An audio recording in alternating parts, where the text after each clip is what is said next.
여러분 안녕하십니까? 10월 18일 금요일 뉴스가 있는 저녁입니다. 지난 4월 동물국회라는 비난까지 제기된 국회의 패스트트랙 충돌 사건.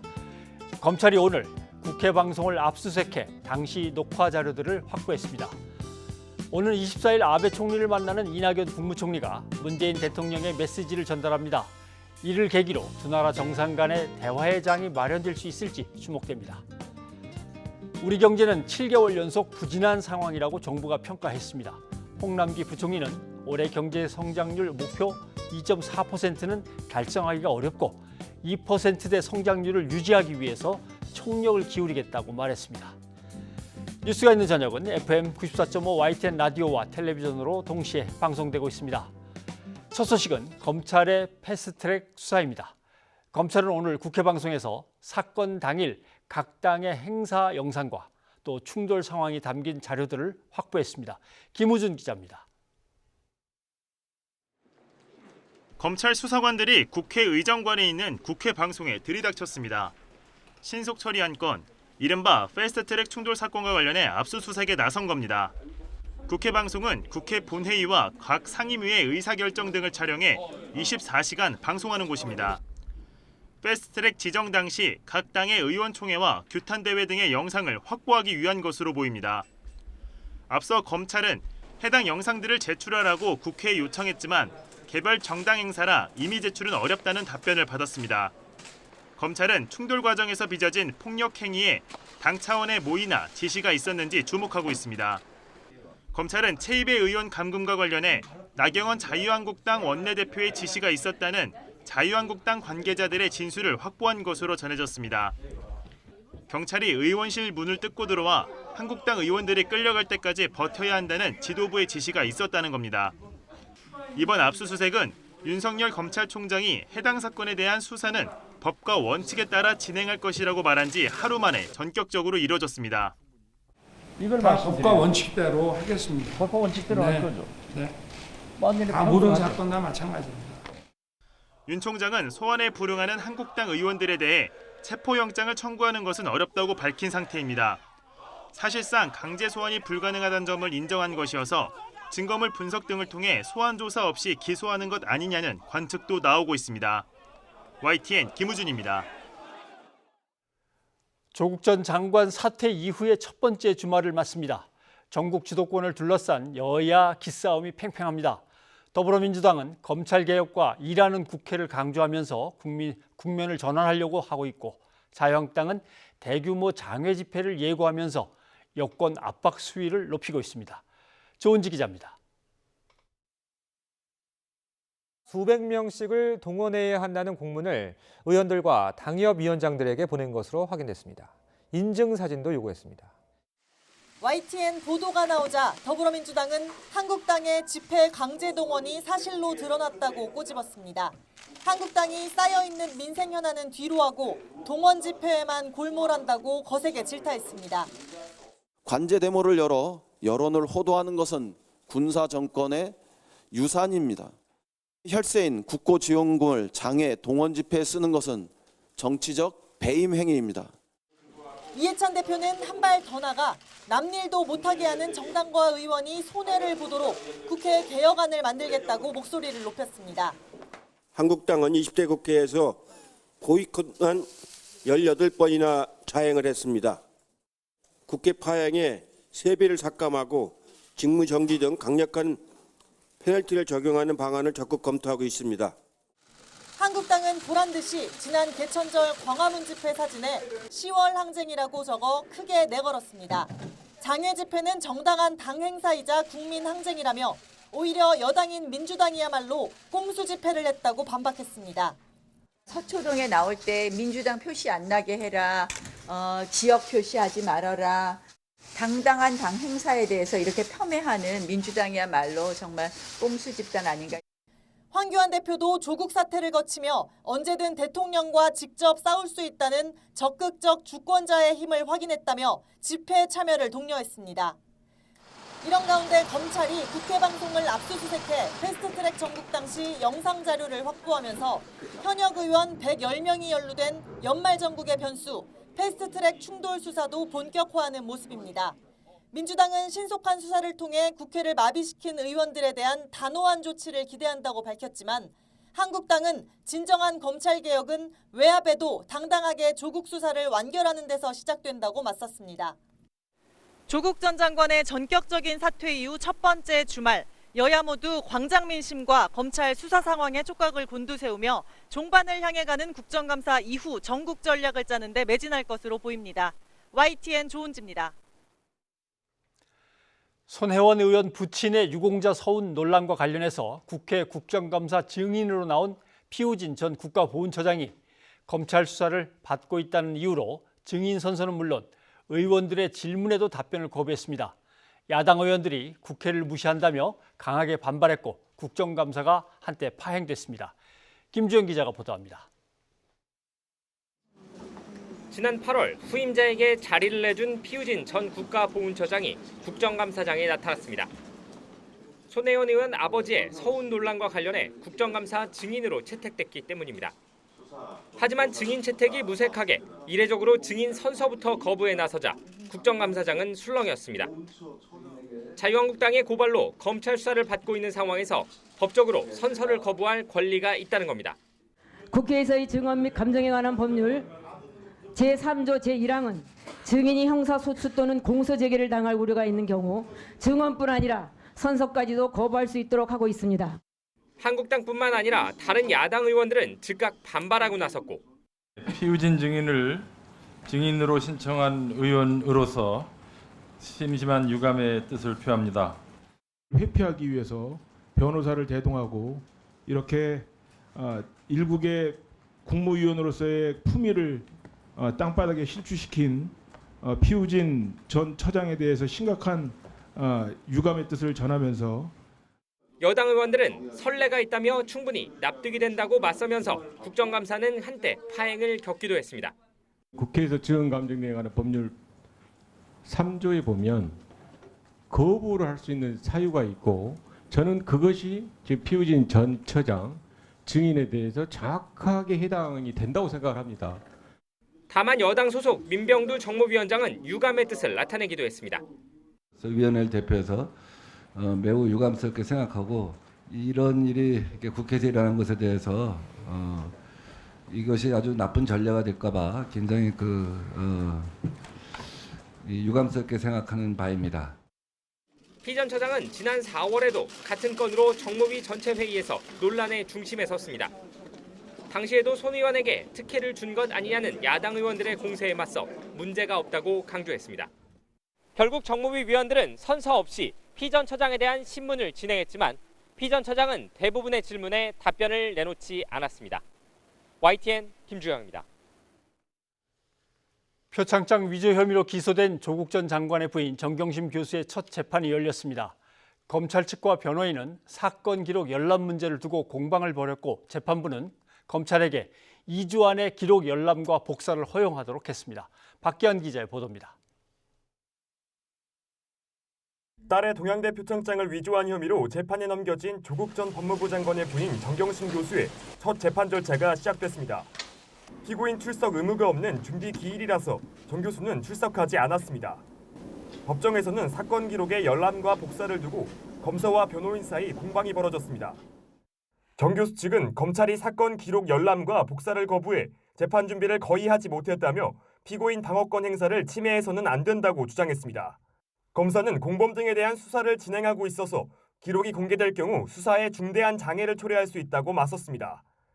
양측 의견을 들은 재판부는 피고인이 기록을 보고 재판을 준비하는 게 당연하다며 검찰이 구체적인 이유를 밝히지 않는 이상 모든 기록을 열람하도록 할 수밖에 없다고 말했습니다.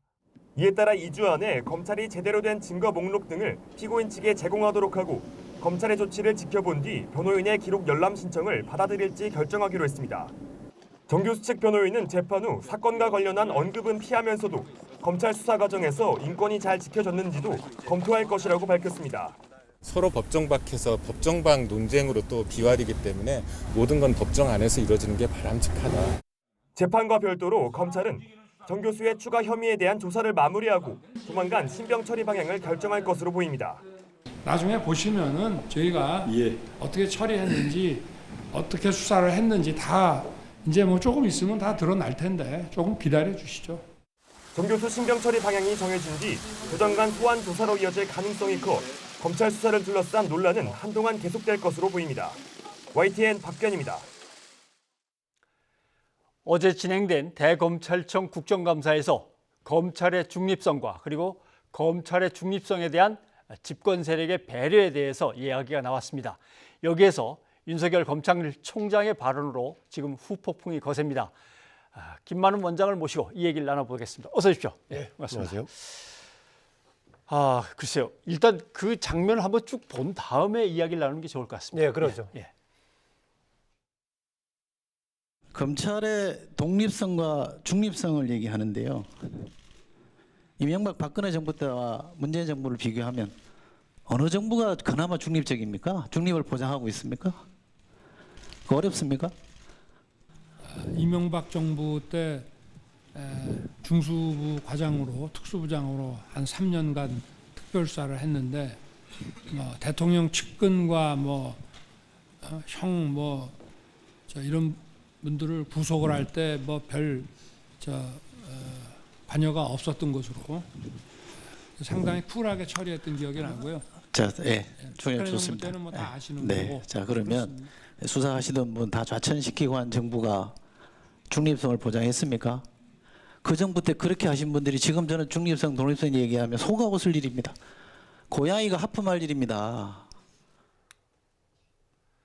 네, 좀 얘기가 좀 애매하게 진행이 되긴 하는군요. 예를 들면 이명박 정권 때는 이랬습니다. 박근혜 정권 때는 아시는 대로 하고서 조금 이제 얼버무리고, 예. 그 다음에 이제 문재인 정부는 이렇습니다라고 설명이 들어갔어야 되는데 이철희 의원이 다른 질문으로 이제 확 가버렸기 때문에 예. 대검찰청에서는 그 뒤에 얘기를 잘 하려고 했는데라는 해명을 내놨죠. 그렇습니다. 어제 그 질문만 보고 나서는 이철희 의원이 의도했던 것하고는 다른 답변이 나와가지고 오히려 당혹스러운 거 아니냐. 이명박 정부 때 오히려 쿨했다 이런 얘기를 했는데 예. 중간에 좀 잘려가지고 조금 더 기다려봤으면 했을 겁니다. 예. 그런 문제도 있고요. 지금 윤석열 총장이 본인이 지금 검찰 활동하면서 경험했던 걸 중심으로 쭉 얘기를 하겠다. 예. 그랬는데 하필이면은 예.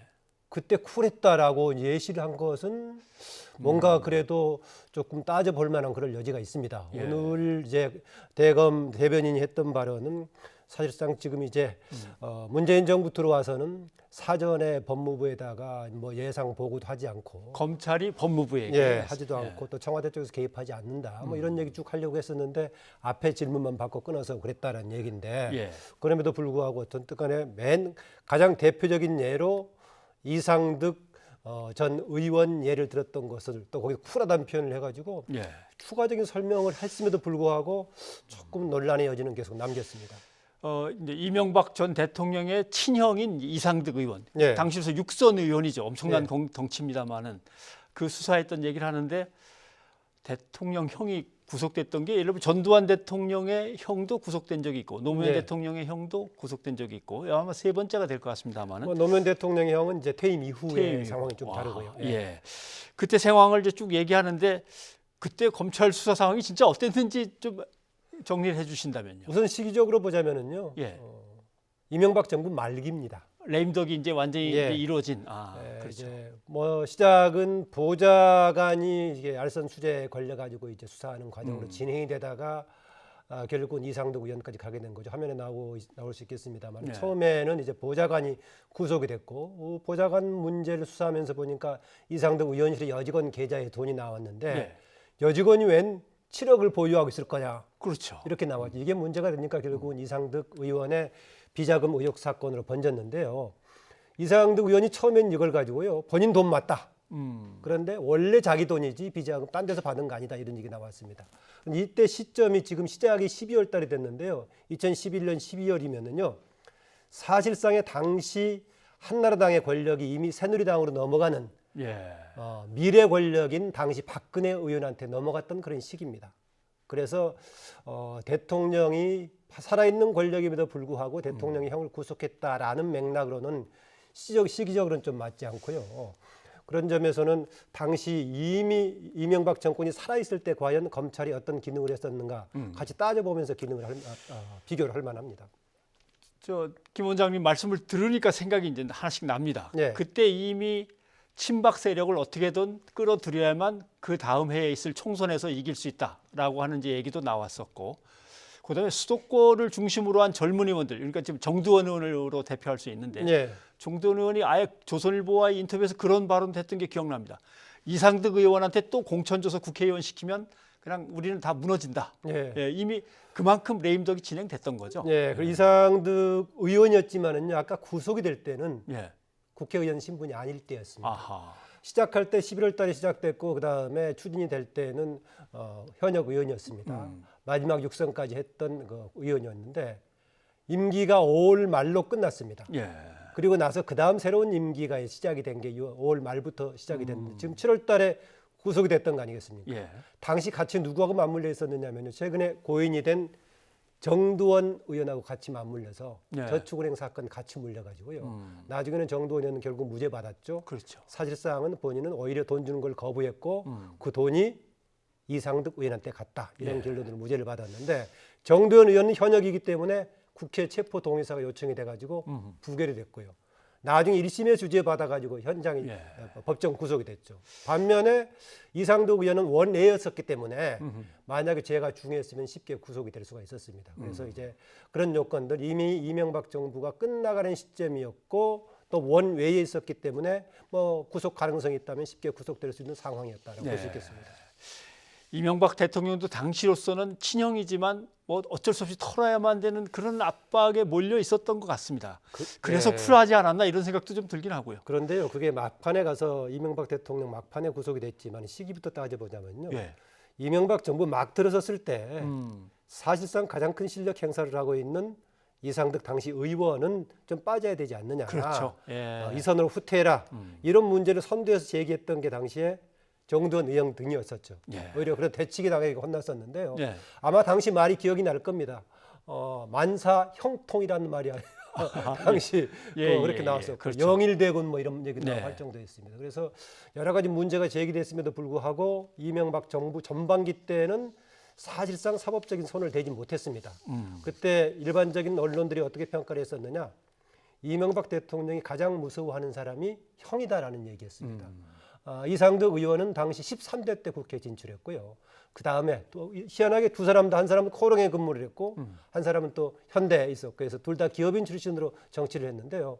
먼저 형이 국회의원이 되고 나서 그 다음에 이명박 의원이 되고 서울시장이 됐죠. 그래서 예. 정치적인 오히려 지도력, 안내력을 가지고 있었기 때문에 가장 힘세다. 예. 그래서 당시에는 모든 것은 형을 통한다. 만사 형한테 통한다. 네, 뭐 그런 얘기 나오고 있습니다. 그러니까 이제 지금 이제 긴 설명이 이어진 건 윤석열 지금 검찰총장이 당시 이 수사를 맡았을 때 살아있는 권력을 감히 쳤고 이것을 쿨하게 대통령이 봐줬다. 이런 정치 환경은 아니었다라는 거죠. 예. MB 정부의 어떤 권력 비리 수사에 대한 일체 간섭이나 이런 게 없이 쿨했던가 과연 그랬을까 이제 이런 생각은 지금 드는데 많은 분들이 그렇지 않다라는 얘기를 갖다 꺼내는 것 같습니다. 예, 당시 뭐 비판적인 시민단체들에서는 이명박 정부 시기에 나왔던 권력형이 제대로 수사가 안 됐던 문제를 쭉 나열해서 몇십 개 만들기도 했었고요.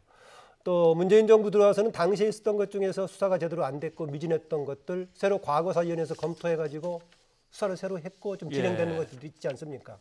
특히 이명박 정부 초반에 나왔던 게 이른바 그 광우병 관련 논란이 있었죠. 예. 당시에 이제 소고기 협상 관련된 그 시민들의 반대가 촛불 시위로 엄청나게 심했죠. 당시 이명박 대통령은 초반에는 그걸 받아들이는 뒷산에 올라가서 무슨 마침이슬 노려들었다 했었는데 끝나고 나서는 오히려 여기에 대한 반격을 가했던 시기였습니다. 그 대표적으로 당시에 이제 그 소고기에 대한 광우병 우려를 MBC PD 수첩에 해가지고 그렇죠. 관련 아마 PD 작가들이 제 기억으로 6명인가가 체포되고 막 그랬을 겁니다. 결혼식을 앞둔 여자 PD가 이제 수갑을 차고 나오는 장면도 기억이 나고요. 그런데 아시다시피 그거 최종적인 결론은 일부에 대해서는 정정 보도가 나왔지만은 이명박 정부에서 문제 삼아서 보도했던 명예훼손은 무죄가 나왔죠. 아마 그게 이제 그냥 단지 언론과의 관계뿐만이 아니라 이명박 정부의 정책과 관련된 문제를 언론에서 제기했기 때문에 그렇게 문제를 제기했던 건데요. 과연 이게 정권이 직접 개입했느냐 단정적으로 말하기는 어렵습니다. 우리가 알 수 없게 내밀하게 뭔가 지침이 있었을 수는 있지만은 또 상당 부분은 정권하고 관련된 것들은 검찰 스스로가 이렇게 했다라고도 볼 수 있을 겁니다. 그러니까 집권 세력이 검찰한테 쿨하게 편하게 해줬다는 얘기는 그만큼 검찰이 집권 세력에게 딱딱 맞도록 잘해줬느냐 이제 이 문제도 제기가 되더라고요. 그동안에 보면 되게 이제 집권 초반에는 새로운 정권의 적극적인 역할을 하고요.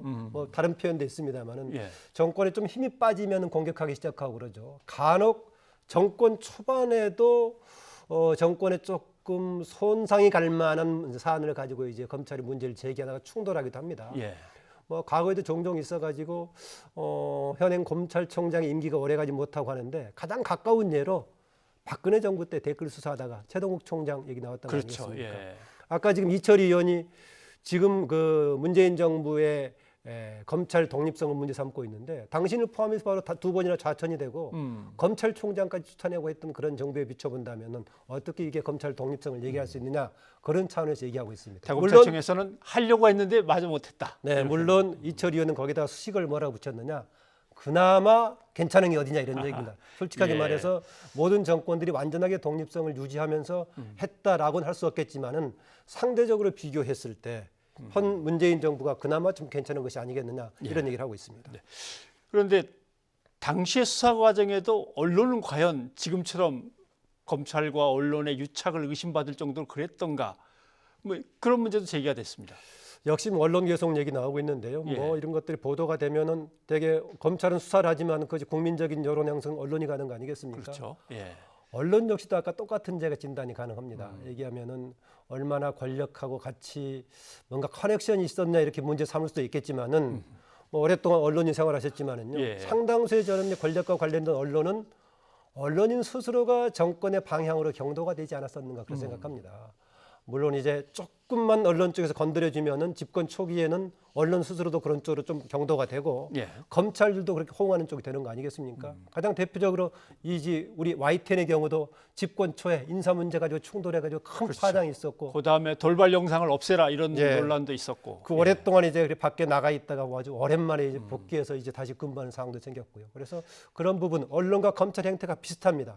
한편으로는 알지 못할 혹시 커넥션이 있었나 모르겠지만 더 큰 부분은 언론과 검찰 스스로가 살아있는 권력에 대해서는 거기에 충실한 쪽이 됐다가 예. 힘이 빠지면 하이에나처럼 공격하는 스스로 내부에 그것 한번 성찰해 볼 필요는 있지 않는가 그런 생각이 듭니다. 예, 뭐 언론 얘기를 꺼내셨으니까 당시에는 뭐 문화체육부 안에 2차관 주제로 하는 홍보 대책회의가 있어서 비판적인 기사에 대해서 어떻게 압박할 것이냐 이런 논의를 했기 때문에 물러나라고 노출이 되기도 했었고요. 그렇죠. 그래서 뭐 당시에는 이제 그런 것들에 대한 직접적인 대처 기능은 이제 밖에서도 했지만은 관련 노조들이 자율성을 가지고 이런 문제를 지적하면 충돌했고 그러다 보니까 대개 언론과 관련된 정부의 개입 여지는 나중에 언론 노조와의 충돌로 됐고 나중에 상처를 남기고 뭐 이후에 다른 처리 과정이 생기고 그랬습니다.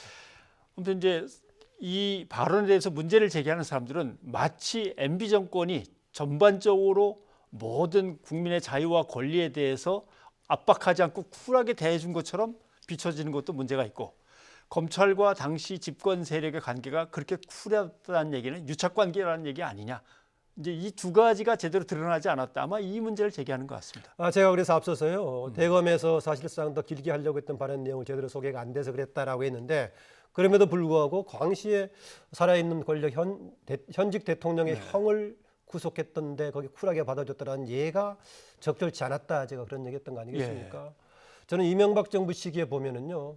상대적으로 시장 경제 쪽은 민간화를 많이 시키는 쪽이었었지만은 표현의 자유라든가 언론은 상당히 뭔가 강하게 압박하는 그런 분위기로 갔던 시기가 아니었나 싶습니다. 무엇보다도 앞서 시작했던 정권 출범 문제 얼마 안 됐을 때 소고기 협상 관련해 가지고 광우병 파동 문제가 굉장히 강하게 문제가 됐고 거기에 대한 가장 중요한 원인 대책을 아마 제가 봤을 때는 시민단체와 언론을 놓고 받지 않느냐. 그래서 거기에 대한 대처로 이후에 이명박 정부가 갔다. 그 점에서는 상당히 언론에 대한 자율성이라든가 이런 것에 대해서 깔끔하게 쿨하겠다.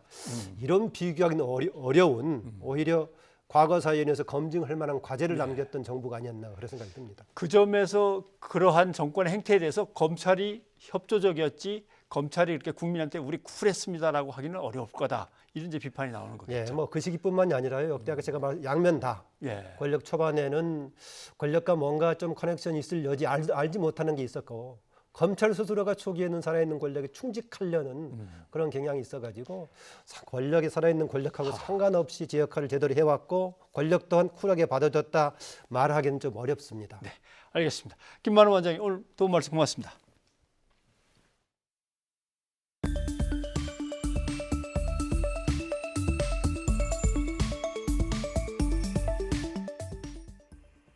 문재인 대통령 취임 이후 처음으로 국정 지지도 40% 선이 무너진 여론조사 결과가 나왔습니다. 한국갤럽이 지난 15일부터 사흘 동안 전국의 성인 1000여 명을 상대로 조사한 결과인데요. 문 대통령의 국정 지지도는 지난주보다 4%포인트 하락한 39%를 기록했습니다. 국정 수행에 대한 부정평가는 53%로 지난주보다 2%포인트 올랐습니다. 부정적으로 평가한 이유를 보시죠. 경제 문제가 25%로 가장 많았고 두 번째로는 인사 문제였는데요. 조국 전 법무부 장관의 사퇴 이후 11%포인트 줄어든 17%로 나타났습니다. 이번 조사의 표본 오차는 95% 신뢰 수준에서 플러스 마이너스 3.1%포인트며 자세한 내용은 한국갤럽 홈페이지나 중앙선거여론조사심의위원회 홈페이지에서 확인할 수 있습니다. 이런 여론조사 결과에 대해 청와대는 일희일비하지 않고 결과로 보여줄 것이라고 강조했습니다. 청와대 관계자는 지지율 하락과 관련해서 국정 운영에 대한 평가는 그 시기가 지나고 나서야 평가될 수 있다며 지금은 할 수 있는 한 최선을 다하는 것이 이 자리에 있는 사람의 책무라고 말했습니다. 나루히토 일왕 즉위식 참석을 계기로 일본을 방문하는 이낙연 국무총리가 오는 24일 아베 총리와 만나 문재인 대통령의 메시지를 전달할 것으로 알려졌습니다. 이를 계기로 1년이 넘게 중단되어 온 양국 정상 간 대화회장이 마련될 수 있을지 주목됩니다. 추은호 기자입니다. 이낙연 국무총리와 아베 일본 총리의 면담은 24일 오전 총리 관저에서 진행되는 것으로 정해졌습니다. 즉위식에 참석한 각국 사절단을 일일이 만나야 하는 아베 총리의 바쁜 일정 때문에 면담은 15분 안팎 짧은 일정으로 진행됩니다. 이낙연 총리는 현재의 갈등을 풀기 위해 함께 노력하자는 문재인 대통령의 메시지를 아베 총리에게 전달할 예정입니다. 단시간의 면담인 만큼 이 총리는 현안에 대한 타협점을 찾기보다는 관계 개선을 바라는 우리 정부의 의지를 밝힘으로써 문제 해결을 위한 분위기 조성에 집중할 예정입니다. 이를 계기로 양국 정상 간의 대화를 성사시키기 위한 디딤돌을 놓겠다는 것입니다.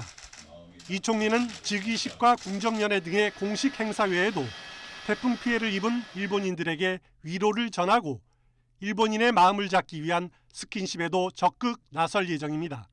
문재인 대통령께서 아베 신조 총리께 진심 어린 위로의 마음을 전하셨습니다마는 저도 일본 국민과 정부에 깊은 위로를 드립니다. 일본인 승객을 구하다 숨진 고 이수연 씨의 추모비에 헌화하고 도쿄의 한 대학을 찾아 젊은이들과 대화의 시간도 가질 예정입니다.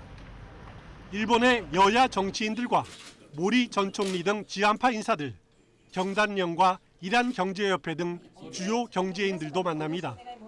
이 총리는 가능한 한 많은 일본인들을 만나 양국이 뗄 수 없는 이웃이라는 점을 보여주고 관계 개선을 위한 우호적 여건 조성에 주력할 것이라고 총리실은 밝혔습니다. YTN 추은호입니다. 지난 7월부터 시작된 한국에 대한 일본의 경제 보복은 총리 관저가 주도해서 경고의 의미로 단행됐다고 일본 언론이 보도했습니다. 하지만 예상외로 한국의 반발이 거세져 양국 관계가 이제 회복 불능 상태에까지 이르게 됐다고 진단했습니다. 도쿄 황보현 특파원의 보도입니다. 지난 6월 29일 아베 총리는 오사카 G20 정상회의를 마무리하며 자유무역을 한껏 강조했습니다. 自由、公正、無差別、こうした自由貿易の基本的原則を今回の G20 では明確に確認することができました。 닷새 후인 7월 4일에는 국회의원 선거에 막이 올랐습니다. いよいよ参議院選挙スタートしました。 두 행사의 중간쯤인 7월 1일 일본 정부는 반도체 소재 3개 품목의 한국 수출을 규제하는 사실상의 무역 보복 조치를 단행했습니다. 今回の見直しは適切な輸出管理制度の運用を目的としたものであります。対抗措置ではありません。 이처럼 G20 이후 그리고 선거 직전을 무역 보복 조치 발표의 디데이로 잡은 것은 비난 최소화와 효과 최대화를 위한 전략이었다고 아사히 신문이 보도했습니다. G20 전에 발표할 경우 G20 정상회의 때 아베 총리가 곤란해지는 점을 피하고 여론 지지가 높은 한국 때리기를 선거 직전에 발표해 유리하게 활용하기 위한 두 가지 포석이 있었다는 겁니다. 한국에 대한 수출 규제는 이미 6월 20일 아베 총리가 참석한 회의에서 결정됐다고 보도했습니다. 경제 산업성에서 신중론이 나왔지만 아베 정권 간부는 싸움은 첫 한 방이 중요하며 그러면 여론도 따라온다면서 보복 조치를 밀어붙였다고 전했습니다. 또 아베 정권 간부들은 당초 수출 규제를 경고의 의미로 생각했지만 그 영향은 경고에 머물지 않고 이후 한일 관계를 진흙탕으로 만들었다고 진단했습니다. 좀처럼 숨통이 트이지 않는 갈등 상황 속에서 일본 언론은 다음 주 일왕 즉위식에 참석하는 이낙연 총리에 주목하고 있습니다. 도쿄 특파원 출신인 이 총리가 한일 관계에 대한 문재인 대통령의 메시지를 전할 것으로 보인다며 관계 개선에 대한 기대감을 나타냈습니다. 도쿄에서 YTN 황보현입니다. 가수이자 배우였던 고 설리 씨의 죽음으로 손가락 살인으로까지 불리는 인터넷 악플. 이 인터넷 악플의 심각성이 새삼 부각되고 있습니다. 인터넷 실명제를 다시 도입하자. 또 악플을 유발하는 기사를 쓴 기자의 기자 자격을 정지시키자. 이런 요구가 담긴 청와대 청원까지 올라와 있다고 합니다. 이것이 어디까지 현실적으로 가능한 이야기인지 한동호 기자와 함께 체크해 보겠습니다. 어서 오십시오. 예. 인터넷 실명제와 관련해서 청와대 청원이 올라갔다고 하는데 이거 예전에 존재했다가 없어진 거죠? 그렇죠. 한 달 전쯤에 올라왔던 청원이 있고요. 그리고 인터넷 실명제를 계속 요구했던 청원이 여러 가지가 있거든요. 그 중에서 최근에 올라왔던 청원 중에서 이 악플, 인터넷 실명제를 도입하자 이런 청원 내용과 같이 더불어서 이렇게 올라왔던 청원이 있었습니다. 인터넷 청원제를 기억하시는 분도 있고 오히려 또 젊은 세대 중에서는 인터넷 청원제라는 게 있었나 이러는 분도 있을 겁니다.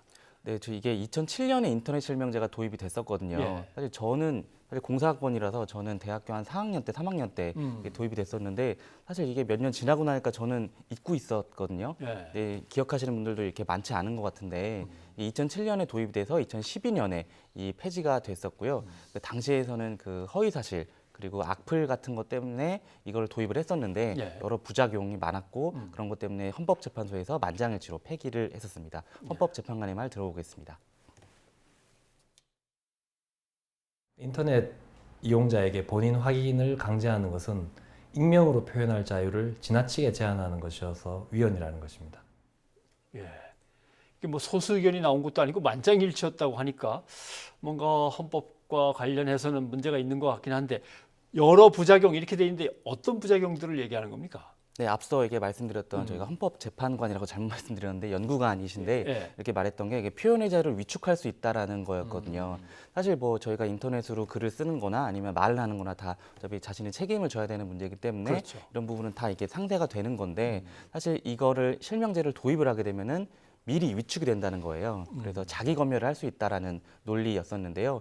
뭐 상식적으로 생각해 보면은 뭐 자기가 한 말에 책임을 지는 게 떳떳한 부분이기도 한데 사실 지금 우리나라 법으로도 이런 것들을 다 감수를 할 수 있거든요. 형법이랑 정보통신망법 보면은 모욕죄, 명예훼손죄로 이런 것도 다 처벌이 가능한 부분이 있기 때문에 인터넷 실명제를 하면은 이런 게 좀 가중처벌이 될 수 있다. 그리고 여러 가지 부작용 같은 것도 더 생길 수 있다. 예를 들어서 개인정보를 많이 갖고 있는 사이트가 해킹이 되면은 그러면은 개인정보가 다 유출이 될 수도 있고요. 사실 저희는 뭐 네이버나 다음 같은 국내 사이트는 실명제를 적용할 수 있지만 뭐 페이스북, 트위터 이런 외국 사업자 사이트들은 실명제를 적용을 못 하거든요. 그러면 역차별이 발생한다는 거네요. 그렇죠. 이런 현실적인 문제들 때문에 당시에도 논란이 많았습니다. 네. 근데 우선 제일 궁금한 거는 실명제를 하면 악플이 줄긴 줍니까? 저도 이게 너무 궁금해서 이걸 찾아봤었거든요. 근데 실제 이 연구를 2009년에 했던 분이 계시더라고요. 제가 그래픽으로 한번 준비를 해봤는데요. 한번 보면서 설명을 드리겠습니다. 이 그래픽이 당시에 그때 2009년 11월에 발표된 연구 결과인데요. 그때 실명제가 2007년 7월 27일에 도입이 됐어요. 그래서 그때 시행이 됐는데 각각 전후로 열흘씩 총 20일 동안 특정 사이트의 게시판 댓글을 이렇게 분석을 했는데 댓글을 보니까 시행을 하고 나서 확실히 26.8%에서 23.4%로 이게 비방 댓글이 줄었고 욕설도 2.1%로 현저하게 좀 줄었거든요.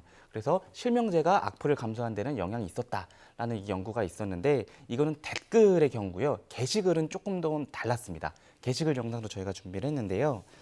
자, 보시면은 게시글도 비방과 욕설이 다소 이게 줄긴 했는데 비방 같은 경우에는 거의 1% 정도만 줄었고요. 욕설은 지금 보면은 2.1% 정도 줄었는데 표본이 되게 작아서 그렇거든요. 그래서 댓글은 좀 표본이 좀 많았었는데 이런 한계들 때문에 사실 실명제는 게시글에 있어서는 비방이나 욕설을 줄이기는 좀 보기가 좀 어렵다. 이런 결론이 나왔었습니다.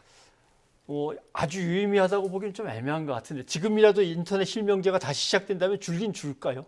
뭐 그러겠죠. 그렇죠. 그때 상황과 지금 상황이 또 다르고 또 같은 부분도 있으니까 이게 뭐 이렇게 확실하게 줄까 이렇게 말씀드리기는 어렵지만은 적어도 그 당시에는 확실히 악플은 좀 줄었었고요. 사실 그 악플이 준다는 장점도 있지만은 앞서 설명드린 뭐 해킹 그리고 여러 가지 뭐 다른 뭐 우리나라 사이트와의 뭐 역차별 이런 것들, 뭐 표현의 자유 이런 것들도 있기 때문에 사실 여러 부작용들도 같이 좀 고려를 해야 되는 부분이 좀 있는데요. 사실 헌법재판소 판단처럼 이게 실명제라는 부담 때문에 자기 검열한다는 이런 것으로 추정되는 대목이기도 해서요. 전문가의 말 한번 들어보겠습니다. 타인의 권리인 법익을 침해하지 않는다면은 가능한 넓게 말할 수 있는 권리를 보장하는 것은 현대 헌법에 있어서의 주요 내용이라고 볼 수가 있겠습니다. 하긴 어디에 들어갔는데 주민등록번호를 쓰시오라고 하면 꼭 해야 될 거 아니면 그냥 안 들어가고 말지 다시 나와버릴 때도 있거든요. 그러니까 결국 악성 댓글을 어떻게든 막아보려고 했는데 사람들의 활동 자체를 이제 제약할 수 있는 그런 가능성은 충분히 있는 것 같습니다. 하하. 근데 이제 시대 상황이 많이 달라지고 현재 국민들이 다시 또 요구는 하고 있습니다만은 과거의 이런 부작용이나 헌법재판소의 결정 이런 것들을 감안할 때 다시 실제 현실에서 인터넷과 관련된 실명제가 도입되고 실행될 수 있는 가능성이 얼마나 있겠습니까? 그렇죠. 이거에 대해서 그래서 확실히 계속 발의를 해서 이런 것들을 현실에 도입하려는 분도 계신데요. 사실 2년 전에도 그 장제원 의원이 이 인터넷 실명제 내용이 담긴 정보통신망법 개정안을 발의를 했어요. 근데 그 당시에도 발의를 했는데 회의록을 다 보니까 그 관련 부서에서도 이거는 장점도 있지만 부작용도 있다. 섣불리 도입하기 좀 어렵다라는 의견을 냈었고 국회의원들 사이에서도 이게 의견이 하나로 모아지지 않아서 사실상 좀 무산되긴 했는데 그때는 또 2년 전이고 지금은 또 상황이 좀 달라진 부분도 있으니까 딱 시대의 상황에 맞춰서 이게 좀 도입이 될지 말지가 결정이 날 것 같습니다. 헌법재판소의 결정이 있었으니까 상당히 좀 커다란 어떤 작업이 필요할 것 같습니다만 좀 애매한데 그런데 그 또 하나의 문제는 악플을 많이 유발해낸 기사가 만약 잘못된 기사였다면 그 기자의 자격도 정지하자. 현실적으로 좀 어렵겠지. 이런 기사들이 있었나요? 이런 기사들이 굉장히 많았습니다. 저도 사실 그 전까지는 뭐 찾아보진 않았는데 이번에 기사를 쓰면서 찾아보니까 굉장히 많더라고요. 고 설리 양의 뭐 노출이나 아니면은 뭐 눈매 이런 외향적인 것들을 되게 비하하거나 이런 기사들이 굉장히 많았었고요. 사실 그런 기사들을 또 인스타그램이나 뭐 이런 곳에서 이게 퍼와서 기사를 쓰면은 뭐 기자들은 이게 클릭할 때마다 이 광고 수익이 올라가잖아요.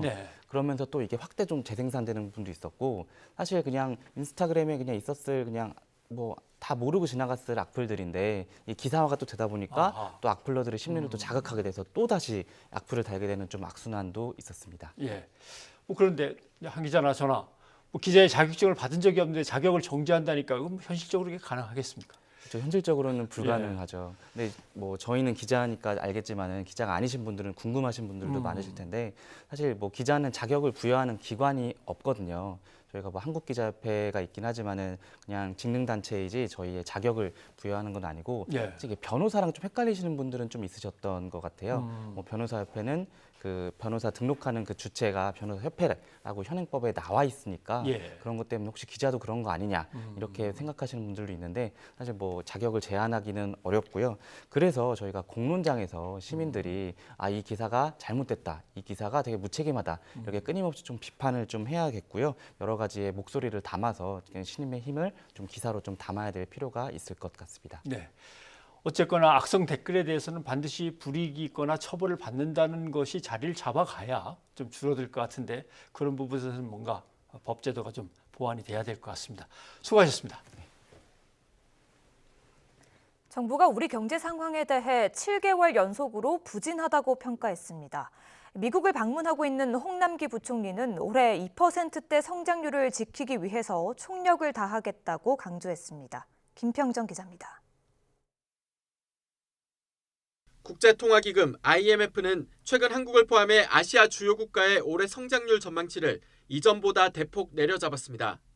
미중 무역 갈등 지속에 중국의 경기 둔화까지 겹쳐 수출 의존도가 높은 국가의 타격이 더 커진다는 판단 때문이었습니다. 우리 정부도 이런 이유를 들어 우리 경제에 대해 부진하다는 평가를 이어가고 있습니다. 그린북으로 불리는 최근 경제 동향 10월호에서 생산 증가세가 유지되고 있지만 수출과 투자의 부진한 흐름은 이어지고 있다고 진단했습니다. 지난 2005년부터 그린북을 발표하면서 지난 4월부터 7개월 연속으로 부진 평가가 계속 이어진 것은 이번이 처음입니다. 실제로 수출은 전년 같은 달 대비 10개월 연속 줄고 있고 설비 투자도 감소세가 이어지고 있습니다. 글로벌 교역 및 제조업 경기 위축 등에 따른 세계 경제 성장세 둔화와 반도체 업황 부진이 지속되는 모습입니다. 미국을 방문 중인 홍남기 경제부총리는 외국 신용평가사와 투자자를 상대로 올해 성장률 목표치를 달성하기가 쉽지 않다고 인정하면서 2%대 성장률을 지키기 위해 가용한 정책 수단을 총동원할 계획이라고 밝혔습니다. 정부는 다만 반도체 세계 경기가 내년 상반기부터 회복세로 돌아설 거란 전망을 바탕으로 내년에는 수출과 투자에 긍정적 분위기가 형성될 것으로 판단하고 있습니다. 정부는 재정 집행과 하반기 경제 활력 보강 대책의 속도를 더 내 투자와 내수 그리고 수출 활성화를 적극적으로 뒷받침하겠다고 거듭 강조했습니다. YTN 김평정입니다. 돼지고기 도매 가격이 1kg에 3,000원 아래로 떨어졌습니다. 아프리카 돼지열병의 영향인데요. 농림축산식품부에 따르면 돼지고기 도매 가격은 어제 1kg에 2,969원으로 전날보다 53원 떨어졌습니다. 지난달 평균보다 38% 낮은 가격이고 지난해 10월과 비교하면 4분의 1이 떨어진 가격입니다. 검찰이 종합편성 채널 MBN을 압수수색했습니다. 검찰이 언론사를 압수수색하는 건 이례적인 일인데요.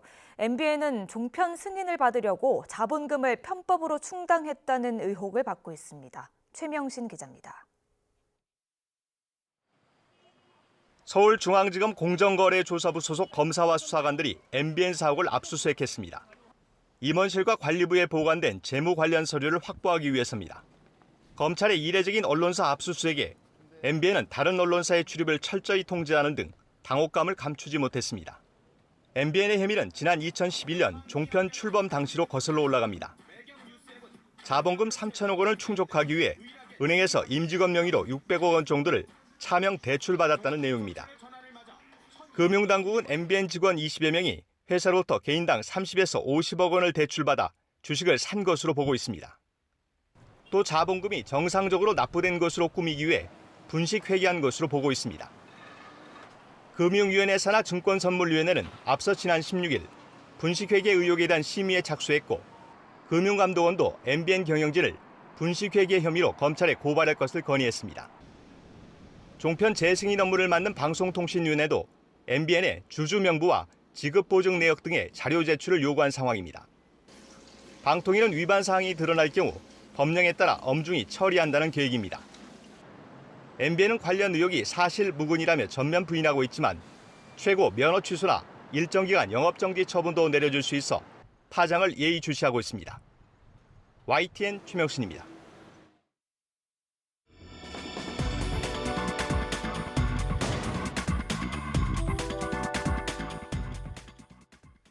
브리핑 있는 저녁 시간입니다. 중요한 사건 사고 소식을 이연아 기자와 함께 살펴보겠습니다. 어서 오십시오. 안녕하십니까. 예, 오늘 첫 소식은 어떤 겁니까? 네, 김성태 국회의원의 3차 공판이 오늘 서울 남부지법에서 열렸는데요. 김 의원은 2012년 국정감사 당시에 이석채 전 KT 회장의 증인 채택을 무마해주는 대가로 딸을 KT에 채용시킨 혐의로 재판을 받고 있습니다. 오늘 재판에서는요, 김 의원 딸의 정규직 전환 전 파견 계약직 채용 단계부터 KT가 이미 관여했다는 법정 증언이 새롭게 나왔습니다. 네. 계약직으로 들어가고 정규직으로 다시 전환되는 것이 있는데 네. 정규직 전환에서가 아니라 그 전부터 예. 계약직으로 들어갈 때부터. 예. 그럼 근데 계속 이제 누가 나와서 이런 일도 있었습니다. 이런 일도 있었습니다. 증언을 해나가는데 오늘은 또 누가 증언을 한 겁니까? 네, 오늘 이 증인 출석은요. KT 파견 인력 채용 대행 업체 직원 김모 씨였습니다. 예. 시점으로 보면은 이 2011년 4월 이전인데요. 그래픽을 준비했습니다. 당초 논란이 된 2012년 하반기 대졸 공채 정규직 전환 시점보다 그러니까 즉 훨씬 초기부터 2011년 4월 이전부터 개입이 있었다는 겁니다. 예. 자, 파견 계약직으로 김 의원의 딸이 이제 들어가는 과정인데 네. 누가 어떤 식으로 어떻게 네. 여기 이제 개입을 했냐 이걸 밝혀내야 되는 거죠? 예, 맞습니다. 오늘 이 김 씨의 증언 내용을 좀 말씀드리면요. 당시 KT 스포츠단 단장이 평소와 다르게 김 의원 딸을 특정해서 계약직 파견을 요청했다 이렇게 증언을 했습니다. 그러니까 좀 다시 말해서 KT 측에서 김 의원 딸의 이력서를 제공했다는 건데요. 예. 앞서 김 의원 딸이 검찰 조사 과정에서는 홈페이지 절차에 따라 인재풀을 등록했다 이렇게 주장했습니다. 근데 이 부분에 대해서도 오늘 증인으로 출석한 김 씨는 정반대 증언을 이어갔는데요. 김 의원 딸이 지원서를 제출했다고 주장한 이 시기는요. 바로 기술적 문제로 홈페이지를 통한 지원서 접수가 불가능했다 아하. 이런 겁니다. 예. 그래서 이제 김 씨는 KT 개입이 계약직 채용 이후에도 계속됐다. 이렇게 얘기를 했는데요. 네. 바로 월급 부분입니다. KT 측에서 김 의원 딸의 월급을 올려달라는 요청이 있었고 그리고 조정이 됐다는 겁니다. 실제로 이 김 씨가 작성한 근무 일지를 보면요. 2011년 3월 11일 월 167만 원으로 적혀 있었는데 열흘 뒤에 KT 측과 대행업체가 주고받은 이메일에는 202만 원으로 변경이 됐습니다. 네. 네. 그러니까 통상적인 절차라면 파견 계약직 어떤 직종에 어떤 정도의 사람들이 필요하니까 뽑아주셔야 하면은 네. 이 담당하는 회사에서 예. 공고를 내고 이제 사람들한테 그렇죠. 모집을 해서 네. 그 중에서 선발을 하게 되는 것인데 여기는 아예 누구를 뽑아주셔도 있었고 네. 봉급이 시작이 너무 작으니까 좀 올려주셔까지 있었다 예. 이런 얘기군요. 그렇습니다. 그리고 K스포츠단의 그 인사 담당자도 직접 증인으로 출석했다고 하는데 이건 또 어떤 내용이 나왔습니까? 예, 그 KT 스포츠단인데요. 또 다른 증인 KT 스포츠단 인사 담당 과장 신모 씨였습니다. 근데 신모 씨의 증언은 위에서 뽑으란 지시가 있었다. 이런 내용의 증언이 있었는데요. 신 씨는 당시 상급자였던 이모 사무국장에게 김 의원 딸을 뽑으란 지시를 받고 처리를 했다라고 증언을 했고요. 이어서 파견 계약직을 이런 절차로 뽑은 것은 처음이었고 자신의 기억으로 특정인을 지정해서 파견 업체에 채용을 요청한 적도 없었다. 이렇게 증언을 했습니다. 자, 이제 계속 거슬러 올라가면서 어떻게 채용이 됐는가가 얘기가 되는데 검찰하고 네. 그다음에 김성태 의원 의원이요? 측하고 예. 또 이야기가 다를 거 아닙니까? 예, 일단 뭐 검찰은 김 의원이 당시 이석채 전 KT 회장의 국감 증인 채택을 무마해주는 대가로 김 의원의 딸이 온라인 인적성 검사에서 불합격됐음에도 불구하고 최종 합격을 했다 이렇게 주장을 하고 있고요. 김 의원 측은 KT의 딸의 계약직 이력서를 준 사실도 없다. 그래서 검찰 측 주장은 정치 보복이다. 결백을 주장하고 있어서요. 다음 재판에서도 치열한 법적 다툼이 예상이 됩니다. 관련 소식은 계속 취재 보도하겠습니다. 네, 알겠습니다. 다음 소식으로 가죠. 네, 다음 소식은요.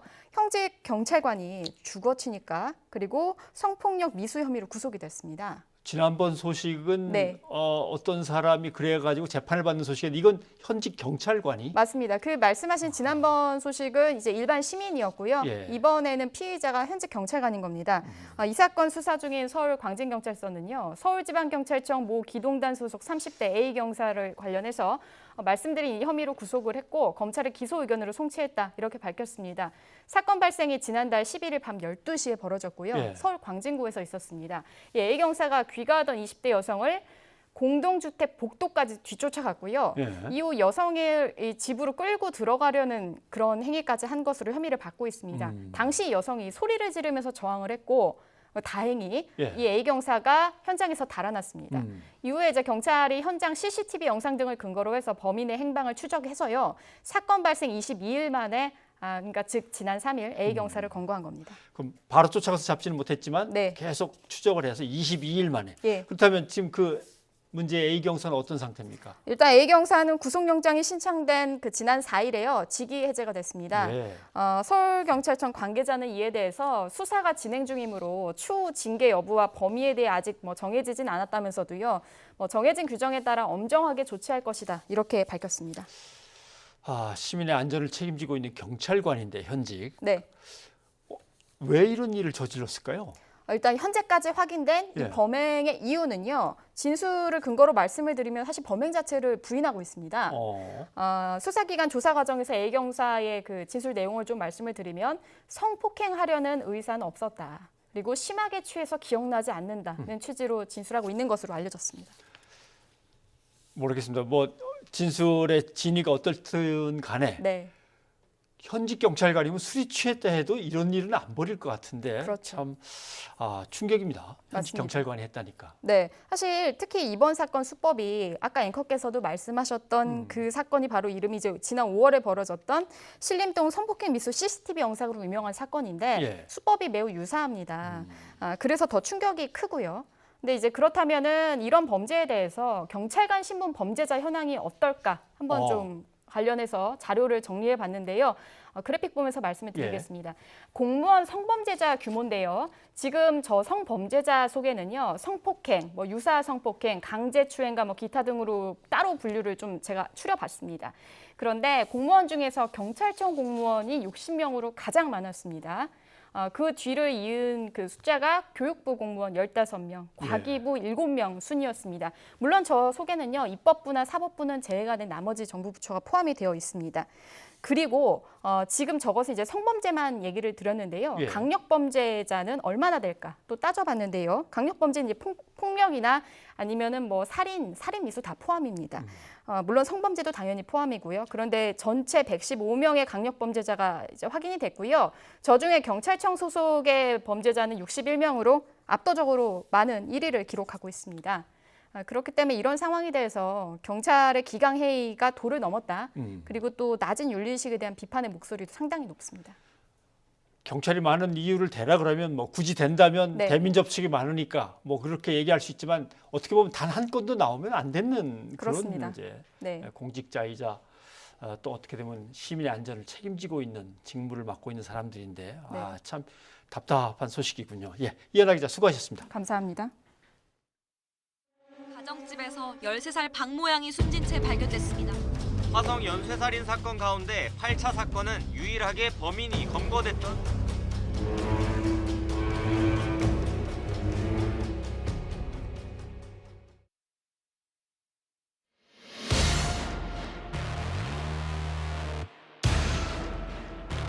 이 취지 않는 이상은 뭐 사람이 견딜 수가 없는 거죠. 누구 형사가 있는데 그 당시에 조사받을 때요. 너 하나 죽어도 눈 하나 깜짝 안 된다고 그렇게 얘기를 하더라고요. 그 몇 대 맞거나 정신이 없더라고요. 뭐 내가 살아있는 죽었는지 그 감을 모르겠어요. 그 당시에는.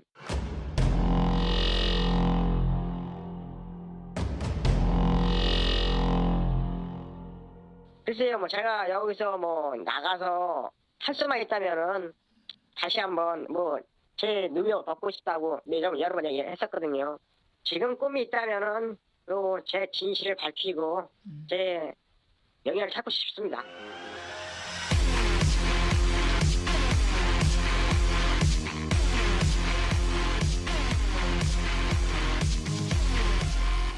화성 연쇄살인 8차 사건의 재심 절차가 본격화됐습니다.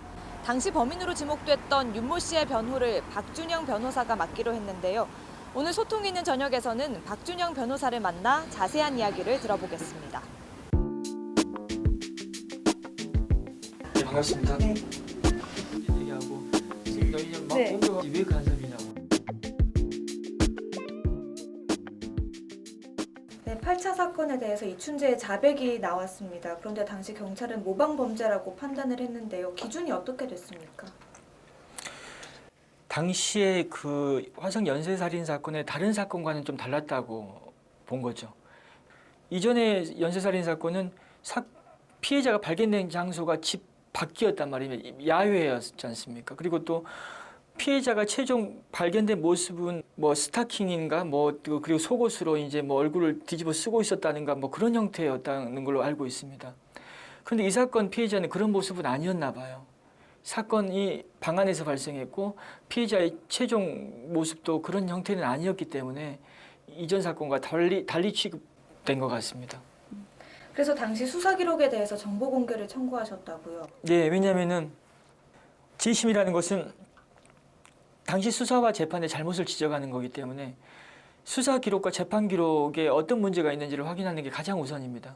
본인의 신병과 관련된 부분, 그러니까 연행됐을 때 어떤 근거로 연행을 했는지, 그리고 구속은 언제 이루어졌고 그 사유는 무엇이었는지, 이런 부분들은 충분히 공개가 가능하다고 보고 있습니다.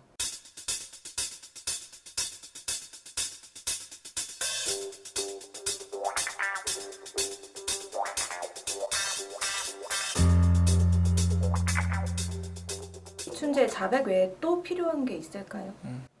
사람들은 이춘재의 자백뿐이지 않냐. 이제 뭐 일부가 그런 문제 제기를 하죠. 어떤 사람들은 이춘재의 자백뿐인데, 그리고 물증이 있는 것도 아니고 진술 증거뿐인데 어떻게 이게 재심이 가능하냐라고 얘기하시는 분들이 꽤 있습니다. 이 사건에서 이춘재의 자백이 있는 거고요. 지금 그 자백을 뒷받침하는 관련 증거들이 수사 기록에 함께 있기 때문에 이게 합쳐져서 재심 사유가 되는 겁니다. 이춘재가 법정에 나올 가능성이 있습니다. 무조건 나와야죠. 증인 출석 의무가 있고, 이 사건은 수사 기록을 갖고 재심을 청구하든 수사 기록 없이 재심을 청구하든 재심 법원에 반드시 이춘재는 나와야 되고요. 저희가 부를 겁니다. 그리고 재판부는 반드시 증인 채택을 할 겁니다. 가장 강력한 증거이기 때문에. 변호사님께서 맡았던 이전 사건들과 비교하면 뭐 비슷한 점이 있을까요? 제가 진행했던 3대 사건, 약천오리 사건에서도 그 당시에 허위 자백했던 사람들이 있었거든요. 그분들이 또 억울하게 누명을 썼고 유죄 판결을 받았고요. 근데 그분들의 공통점은 뭐였냐면은 사회적 약자였습니다. 나이가 어렸고요, 가난했고요, 그리고 제대로 된 그 변호인의 조력도 못 받았을 뿐만 아니라 가족들도 약자였거든요. 그러다 보니까 그 수사나 재판 과정에서 그 도움을 제대로 주지 못했던 건 분명한 사실입니다.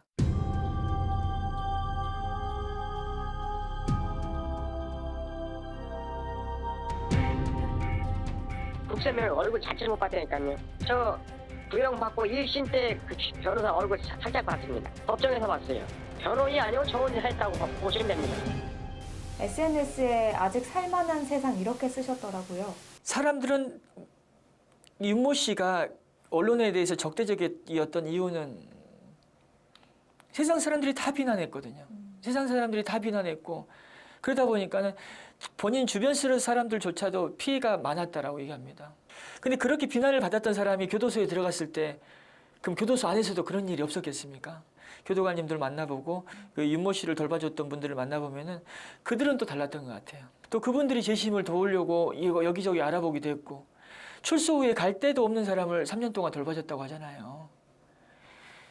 저는 이제 그런 사람들이 있기 때문에 이 사건이 이제 세상 밖으로 드러났고, 또 윤모 씨는 살아갈 힘을 얻었다고 저는 봐요. 이 사건을 통해서 그래도 살만한 세상이다라는 얘기를 좀 할 수 있지 않을까 저는 생각하고 있습니다. 그렇다면 재심이 열린다면 무죄를 끌어낼 가능성이 높다고 생각하세요? 재심이 열린다면 이 사건은 저는 거의 100% 무죄라고 봅니다.